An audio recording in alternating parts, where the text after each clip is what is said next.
Buenas noches, queridos estudiantes. Bienvenidos al segundo aprendizaje. Me da mucho gusto verlos. ¿Cómo están? Hola Miriam, hola José Misael y hola Redmi.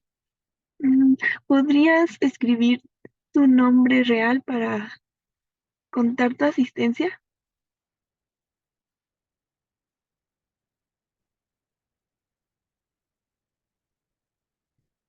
Mientras tanto, voy a compartirles mi pantalla.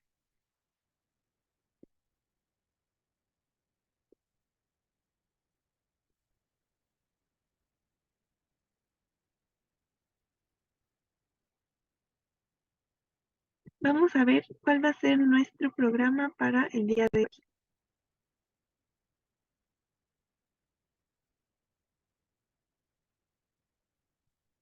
Tenemos aquí unos mensajes en el chat. Vamos a verlos.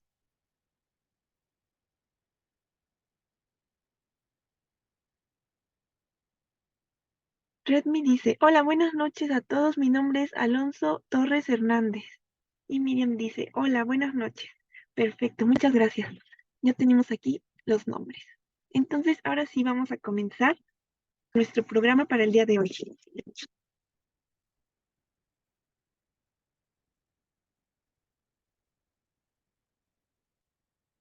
Esperemos un momento a que se cargue la presentación de diapositivas.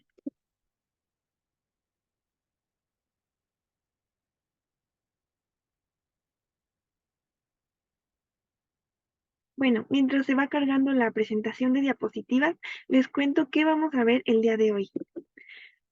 Primero, vamos a aprender sobre lo que necesitamos investigar sobre el contexto de los autores y de las obras. Después, vamos a aprender cómo identificar la intención del autor en un texto literario. Luego veremos los elementos de la forma de un texto literario, que son la estructura, la métrica, el ritmo, el verso y las figuras retóricas. Luego veremos los elementos del fondo, que son el espacio, el tiempo y los personajes. Después realizaremos una actividad interactiva y revisaremos cualquier duda que tengan y cualquier comentario sobre las lecturas de esta semana. Entonces, comencemos.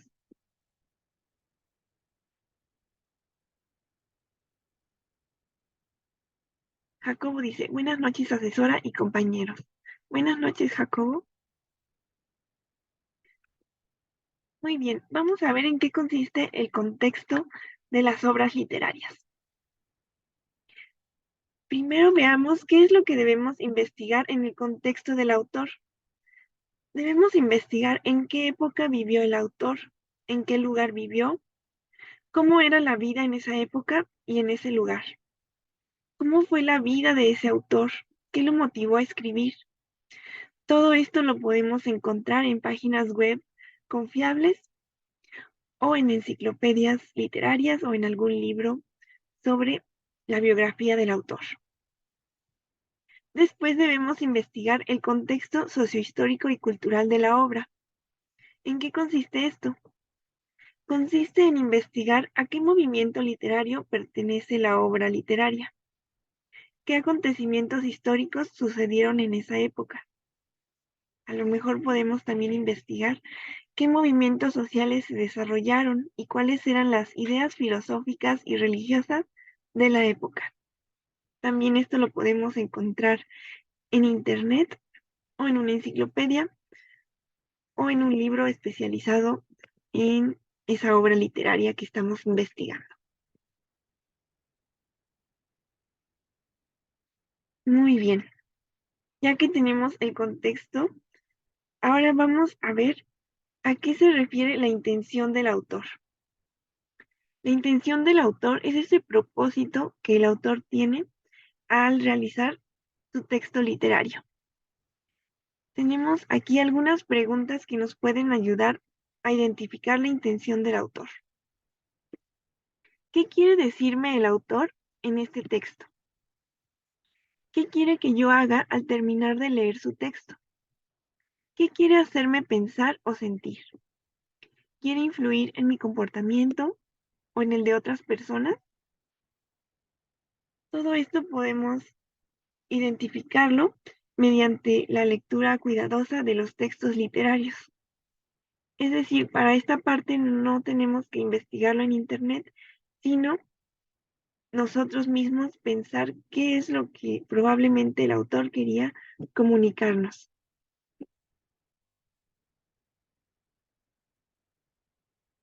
Muy bien, ahora sí pasemos a los elementos de la forma de los textos literarios.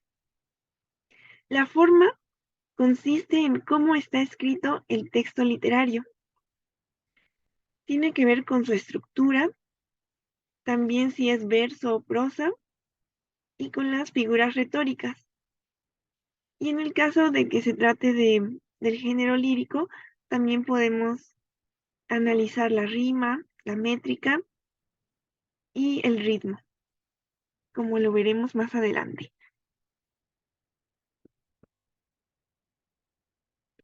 Muy bien, lo primero es que identifiquemos si el texto literario es verso o prosa. Veamos la diferencia. Prosa es la forma más natural de escribir. Cuando se escribe en prosa ocupamos toda la línea. Por ejemplo, un cuento está escrito en prosa, es decir, sigue línea tras línea y se conforma por párrafos. También las novelas están escritas en prosa. El verso, en cambio, es una forma especial de expresarse. Consiste en líneas más breves y tiene otras características que la prosa no tiene. Por ejemplo, tiene ritmo, musicalidad, métrica, etcétera. En ocasiones tiene rima. Generalmente los textos del género lírico están escritos en verso.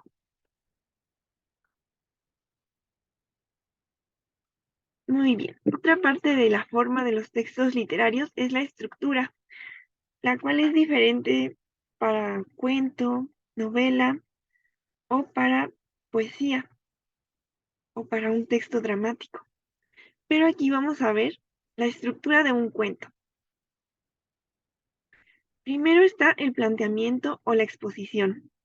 En esta parte se presentan a los personajes que van a participar en la narración. Después tenemos el desarrollo.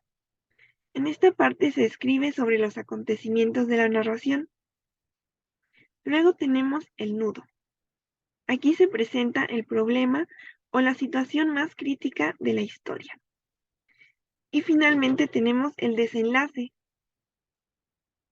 que es donde se narra cómo se resuelve el problema presentado en el nudo. Esta sería la estructura de un cuento. En la novela es un poco diferente porque la novela tiene varios capítulos, entonces muchas veces tiene varias veces esta estructura: planteamiento, desarrollo, nudo y desenlace, y luego otro planteamiento, desarrollo, nudo y desenlace. Muy bien. Ahora veamos cómo podemos analizar la poesía. Podemos analizar su métrica, el tipo de rima, si es que lo tiene, el ritmo y las figuras retóricas. Vamos primero con la métrica. La métrica es el número de sílabas que tiene un verso, pero es necesario tener en cuenta algunas reglas. Si el verso termina en una palabra aguda o es monosílaba, entonces debemos sumar una sílaba más al verso. Recordemos que las palabras agudas son las que se acentúan en la última sílaba. Veamos un ejemplo. Este verso dice así: ya te vas para no volver. Aquí vemos que la palabra volver está acentuada en la última sílaba, que es ver. Vamos a contar cuántas sílabas tiene. Ya te vas para no volver. Tiene 8 sílabas, pero como lo decía aquí, debemos sumar una sílaba más. Entonces serían 9 sílabas. Otra regla de la métrica es que si el verso termina en una palabra grave, también conocida como llana, entonces no se suma ni se resta, se queda igual. Recordemos que las palabras graves son las que se acentúan en la penúltima sílaba. Veamos este verso. En el corazón tenía. La palabra tenía es grave porque se acentúa en la penúltima sílaba, que es ni. Contemos las sílabas. En el corazón tenía. Tenemos 8 sílabas. Como la palabra última es grave, pues no se suma ni se resta. Entonces el total sigue siendo 8. Ahora vamos a ver qué pasa si el verso termina en una palabra esdrújula. En este caso se resta una sílaba. Recordemos que las palabras esdrújulas son las que se acentúan en la antepenúltima sílaba. Imaginemos este verso. Se lo dijo como médico. La palabra médico es esdrújula porque se acentúa en la antepenúltima sílaba. Entonces vamos a contar las sílabas. Se lo dijo como médico. Son 9 sílabas, pero como médico es esdrújula, le restamos una y quedarían 8 sílabas. Perfecto. Otra regla de la métrica es la sinalefa.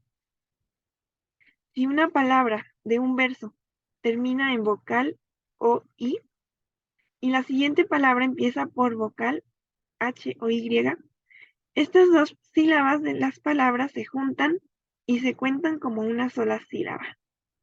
Vamos a verlo en un ejemplo.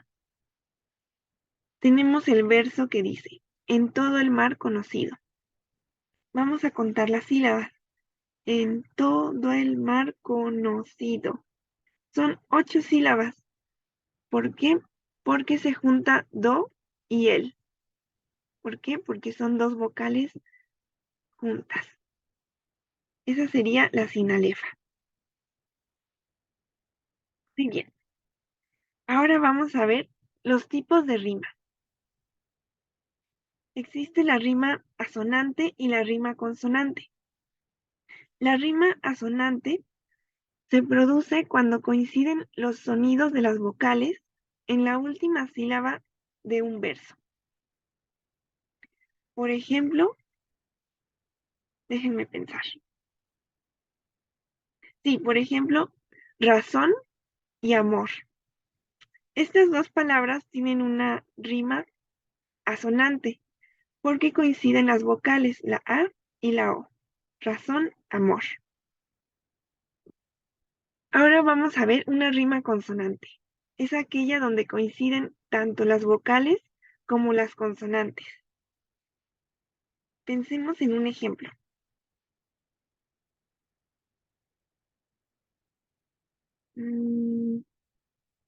Razón, corazón. Aquí vemos que coinciden tanto las vocales como las consonantes de las últimas sílabas de las palabras. Muy bien. Ahora vamos a ver cómo podemos analizar el ritmo en la poesía.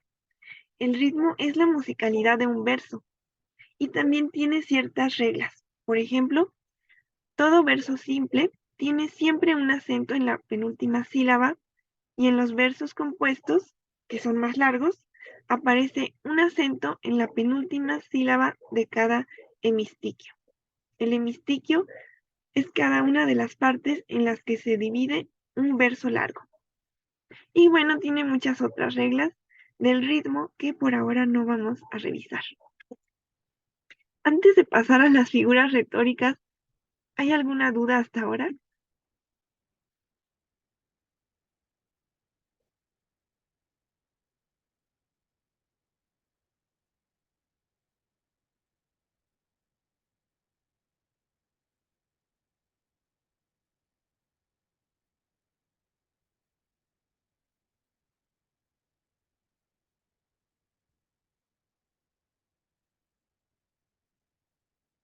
Parece ser que por ahora no tenemos dudas. A ver un momento. Ahí está en el chat. Jacobo dice, no, por ahora no tengo dudas. Ok, entonces vamos a aprender ahora sobre las figuras retóricas, que también son parte de la forma de los textos literarios. Muy bien, perfecto. Primero, ¿qué son las figuras retóricas? Son aquellas modificaciones que se hacen al lenguaje para proporcionarle variedad, fuerza y belleza al discurso, y así lograr transmitir el mensaje con mayor contundencia y con mayor estética. Algunas funciones de las figuras retóricas son las siguientes: reforzar un mensaje, transmitir una emoción, hacer comprender la relevancia del mensaje, generar un espacio para la reflexión, causar asombro, expresar algo de forma menos común y llamar la atención de los lectores. Una de las figuras retóricas más conocidas e interesantes es la metáfora. La metáfora es una comparación entre dos cosas que no están relacionadas de otro modo. En una metáfora, las cualidades de una cosa son trasladadas figurativamente a otra. Veamos un ejemplo. Amigo, me estoy ahogando en el trabajo. Aquí vemos que la palabra ahogando, pues no es realmente que la persona esté quedándose sin aire, sumergida en el agua, sino que hay una metáfora. Estamos asociando esa, eso que se siente al ahogarse como de angustia con cómo se siente tener mucho trabajo, que sientes que no vas a terminar nunca, etcétera. Entonces, es así como se traslada eh, esa sensación de urgencia o de impotencia, se traslada de la sensación de estar sumergido en agua a la sensación de tener mucho trabajo. Otro ejemplo sería, por ejemplo, ella tiene un corazón de oro. Aquí vemos que el corazón no está hecho realmente de oro, sino que se considera que la persona tiene quizá una personalidad muy valiosa, así como el oro se considera algo valioso. Muy bien, vamos a ver otras figuras retóricas. También tenemos la alusión, es una referencia corta e informal de una persona, evento, lugar o situación reconocida, pero sin mencionarla directamente. Por ejemplo, ha llegado el momento del sueño eterno. Aquí vemos que en lugar de mencionar a la muerte directamente, se le menciona de otra manera, el sueño eterno. Otra figura retórica es la antítesis, que es una oposición o contraste de palabras o ideas. Por ejemplo, un pequeño paso para un hombre, pero un gran paso para la humanidad. Aquí vemos que se contrasta el pequeño paso que es para una sola persona y el gran paso que significa para toda la humanidad. Luego tenemos el clímax. Esta figura retórica consiste en organizar las palabras de forma ascendente, según su orden de importancia. Vamos a ver el ejemplo. Contaba los minutos, las horas, los días, las semanas, los meses y hasta los años. Vemos que va desde lo más pequeño, que son los minutos, hasta lo más grande, que son los años. Luego tenemos el epifonema, que es una afirmación contundente al final de la exposición de una idea. Se hace de forma exclamatoria. Por ejemplo, se tomaron los datos, se verificó la fiabilidad, se triangularon los resultados y se hizo un doble chequeo. Fue un proceso riguroso. Esta última parte sería el epifonema, que busca darle énfasis a todo lo anterior, de forma exclamatoria.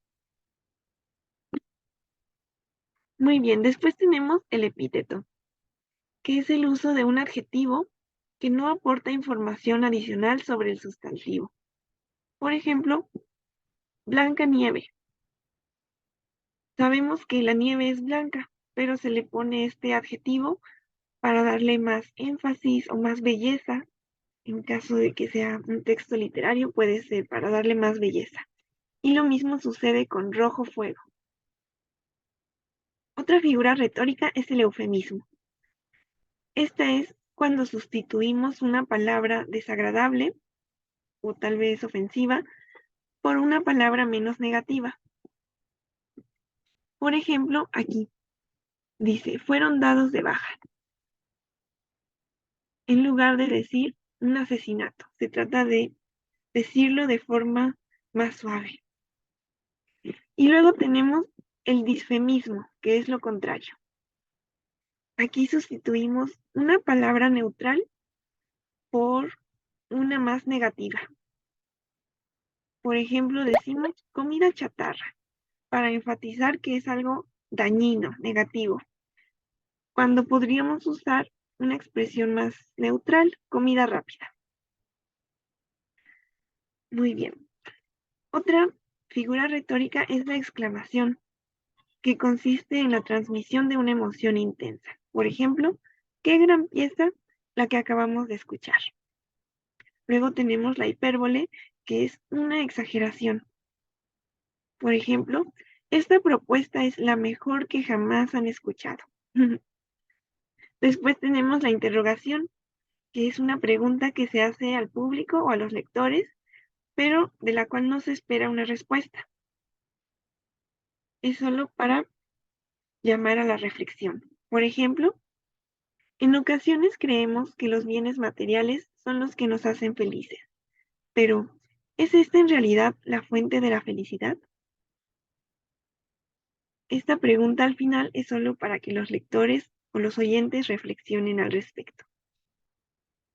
Luego tenemos la ironía, que es la afirmación de un hecho aparentemente, pero con el propósito de expresar la intención opuesta.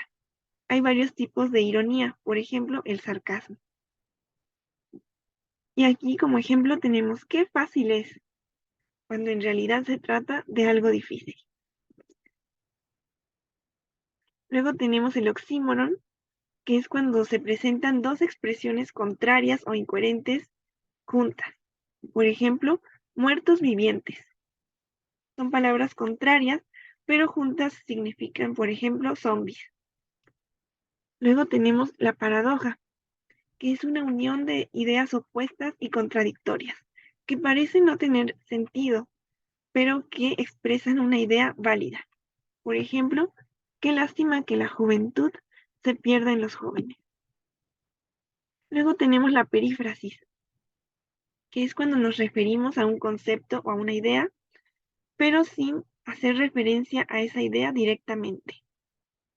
Por ejemplo, la capital argentina es conocida por su vida nocturna. Aquí decimos la capital argentina en lugar de decir Buenos Aires directamente. Luego está la personificación, que consiste en atribuir cualidades humanas a objetos inanimados. Por ejemplo, la naturaleza es sabia.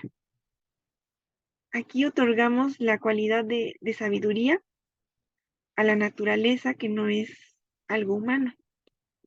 Luego tenemos la preterición, que es cuando omitimos una parte de la información para llamar la atención.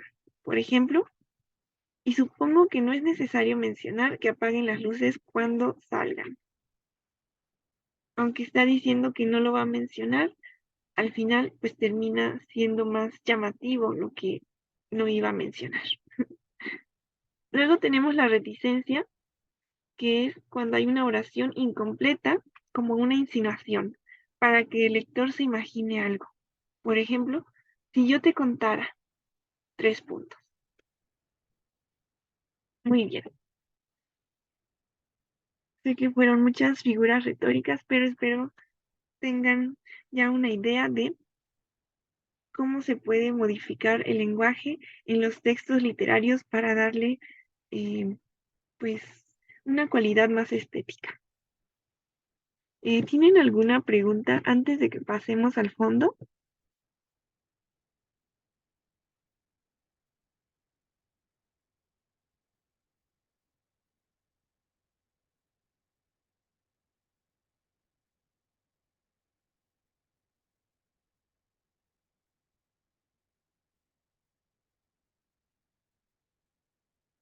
Ninguna, dice Jacobo. Ok, muy bien. Entonces, ¿qué les parece si antes de pasar al fondo nos vamos a nuestro segundo enlace de la sesión para que no se nos interrumpa?